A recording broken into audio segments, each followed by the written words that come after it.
ತುಂಬ ಮೋಡ ಕವಿತು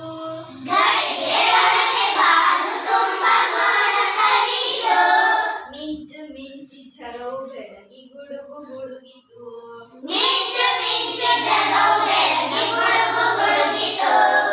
ಮೋಡ ಮೇಲ ಕೇರಿದಾಗ ತಂಪು ತಗುಲಿತು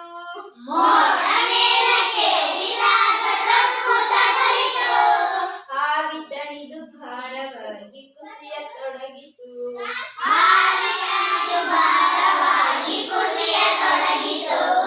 ಮುತ್ತಿನಂತ ಮಳೆಯ ನೀರು ಕೆಳಗೆ ಸುರಿಯಿತು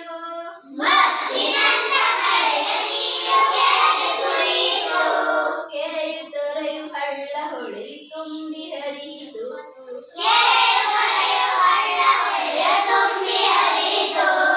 ಬಿಸಿಲ ಜಳಕ್ಕೆ ಕಡಲ ನೀರು ಆವಿಯಾಯಿತು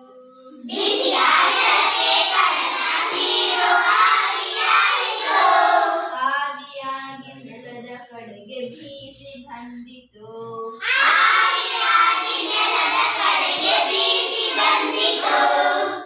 ಪದ್ಯ ಇಷ್ಟ ಆಯ್ತಾ? ಬರೆದ ಕವಿ ಪಳಕಳ ಸೀತಾರಾಮ ಭಟ್ಟ.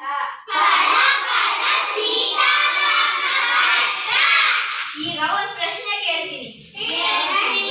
ಬಿಸಿಲ ಝಳಕೆ ನೀರು ಏನಾಯಿತು? ಬಿಸಿಲ ಜಳಗೆ ಕಡಲ ನೀರು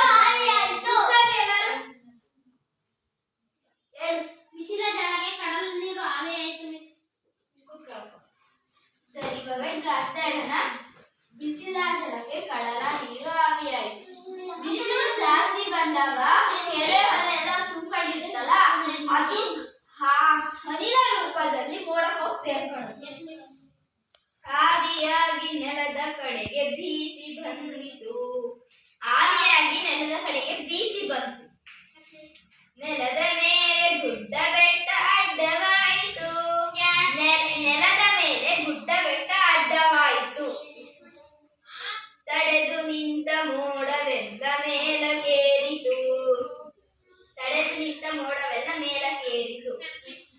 ಗಳಿಗೆಯೊಳಗೆ ಬಾನು ತುಂಬ ಮೋಡ ಕವಿಯಿತು. ಗಳಿಗೆಯೊಳಗೆ ಬಾನು ತುಂಬ ಮೋಡ ಕವಿಯಿತು.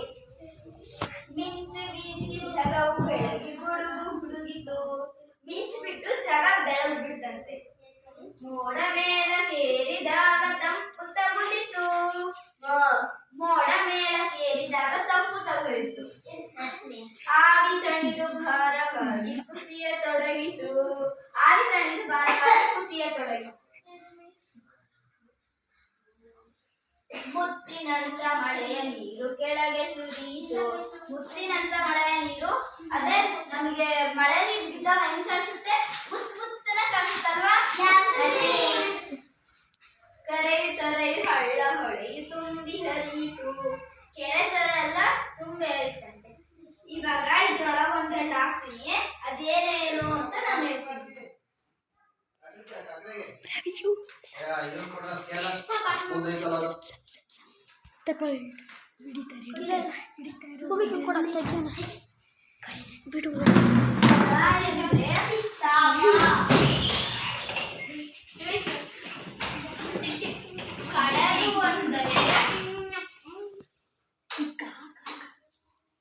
ಕಡಲು ಎಂದರೆ ಸಮುದ್ರ.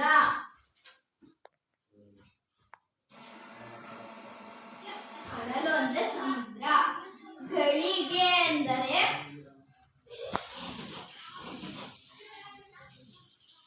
ಗಳಿಗೆ ಎಂದರೆ 24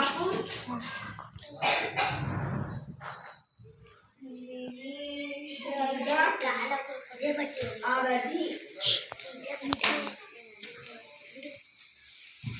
ಸರಿನಾ ಮಕ್ಕಳೇ? ಇವಾಗ ಈ ಪದ್ಯ ಅರ್ಥ ಆಯ್ತು ಅನ್ಕೊಂತೀನಿ. ನಾಳೆ ಬರುವಾಗ ಈ ಪದ್ಯನ 3 ಸಲ ಬರ್ಕೊಂಡ್ಬನ್ನಿ.